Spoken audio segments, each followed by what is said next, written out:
Welcome back to our channel. We are headed to Iceland on a first class Delta flight. And it was just one disappointment after another. But before we get to the flight and our issues, I want to say that the check-in was easy and the MSY Delta Lounge was just as nice as it has been in our previous videos, but the boys still ended up eating Chick-fil-A. I brought this thing of Chick-fil-A from Louisiana all the way to Iceland and they didn't say a thing, sadly. We had to throw it away because it hadn't been in a fridge for 24 hours. That being said, our flight from MSY to New York, where we were going to catch our connecting flight, was delayed by an hour. Once we were on the flight, food is what it is. Fun fact, the reason that airplane food tastes so bland is because of the altitude, your nose and tongue. They can't use their senses properly. And the spacing was normal for our first class seat domestically. Once we got to New York, I was so excited to check out the Delta Lounge there because I haven't been in that one and each one is slightly different.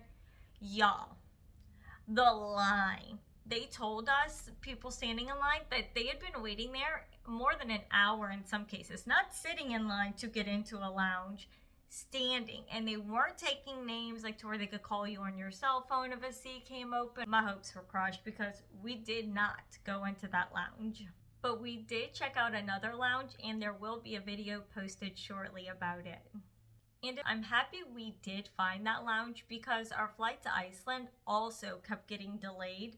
So much so that the makeshift lounge that we found actually ended up kicking us out because of their closing time.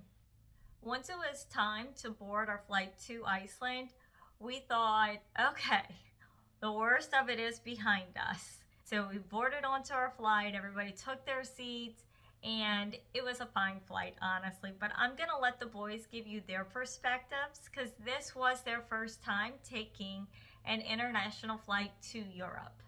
This was very different from other first class experiences that we had experienced while traveling domestically. So this one was way nicer as you have much more room. They give you a bunch of accommodations. Some of these were like headphones, a sleeping mask, stuff like that. So it wasn't like something over the top, but something just here's like a little gift. So the seat itself, it has like a little desk area with like a little wall that you could put up for like privacy, and the seats would recline like practically into beds almost, with a lot of leg room. Like I couldn't even touch the back, and a little TV so you could like watch movies if you forgot to download something.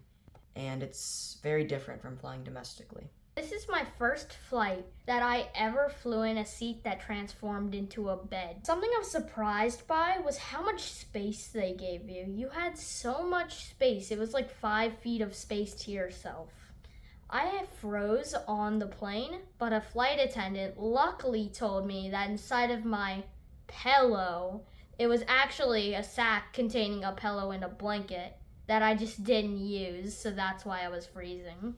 Once we landed in Iceland, I realized that the hard times were not behind us yet because we waited at the carousel for our luggage for an hour, no bags.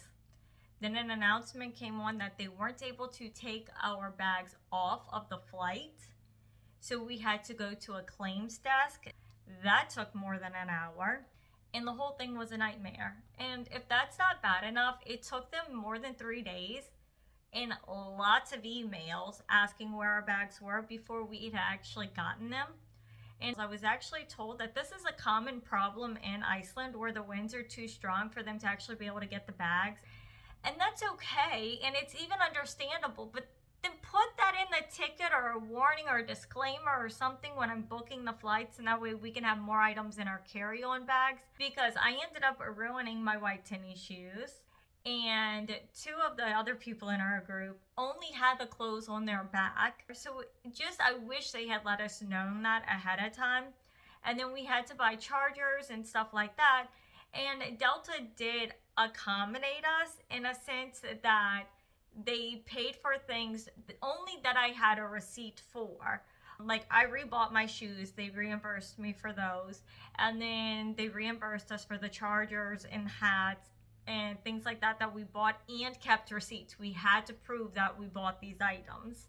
But they didn't offer us any other compensation for it. I didn't even really get a real apology. They had a sticker stuck to our bag that said, sorry. And that was it.